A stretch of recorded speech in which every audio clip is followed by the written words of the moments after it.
Bienvenue à l'Atlas Studio, en plein sud du Maroc, aux portes du désert. Ici, au milieu des paysages arides et des montagnes de l'Atlas, se trouve l'un des plus grands studios de cinéma du monde. Un endroit presque irréel, où Hollywood rencontre le Sahara. L'histoire commence au début des années 80.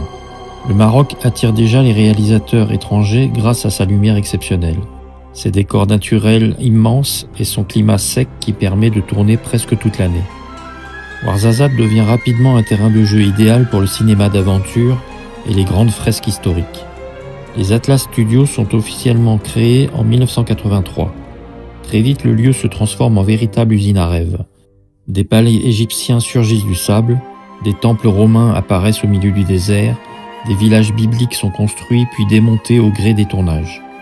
Le plus incroyable, c'est que beaucoup de décors restent sur place, après les films.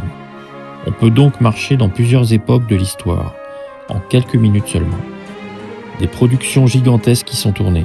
Gladiator, La Momie, Kingdom of Heaven, Game of Thrones ou encore Babel. Ouarzazate gagne alors un surnom célèbre, le Hollywood de l'Afrique. Mais pour le public français, un tournage reste particulièrement mythique. Astérix et Obélix, Mission Cléopâtre. En 2001, Alain Chabat choisit une partie des studios et des paysages autour de Ouarzazate pour recréer l'Égypte antique complètement déjantée de son film. Les équipes construisent des décors gigantesques, palais, temples, statues monumentales. Le tout avec l'humour absurde devenu culte du film. C'est ici que sont passés Jamel Debbouze dans le rôle de Numéro bis, Gérard Depardieu en Obélix ou encore Monica Bellucci dans le rôle de Cléopâtre. Et aujourd'hui encore, beaucoup de visiteurs viennent spécialement pour revoir les lieux où certaines scènes ont été tournées. Notre guide nous a fait jouer une scène du film.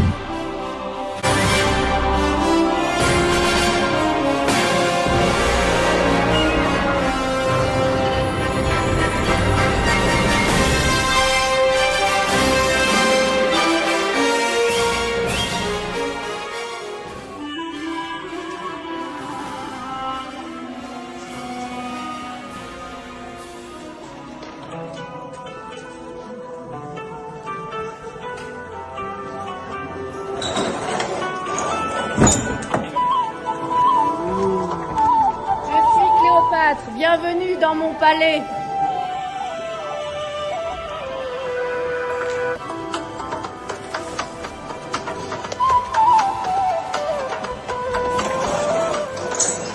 Ce qui rend les Atlas Studios uniques, c'est cette frontière floue entre réalité et cinéma. Un mur semble être en pierre massive, mais derrière, ce n'est parfois qu'une façade en bois. Une immense cité antique paraît vieille de 2000 ans, alors qu'elle a été construite en quelques semaines pour un tournage. Et pourtant, dans le silence du désert marocain, ces décors abandonnés prennent une atmosphère presque magique. On a l'impression de voyager entre plusieurs mondes, l'Égypte ancienne, Rome, Jérusalem ou l'univers complètement fou d'Astérix. Aujourd'hui, les studios continuent d'accueillir des productions internationales et des milliers de visiteurs chaque année. Ils sont devenus l'un des symboles du cinéma au Maroc et une immense fierté pour la région de Ouarzazate. Alors quand on marche ici, on ne visite pas seulement un studio de cinéma, on entre dans un endroit où des dizaines de films de légendes et d'histoires ont pris vie, au milieu du désert.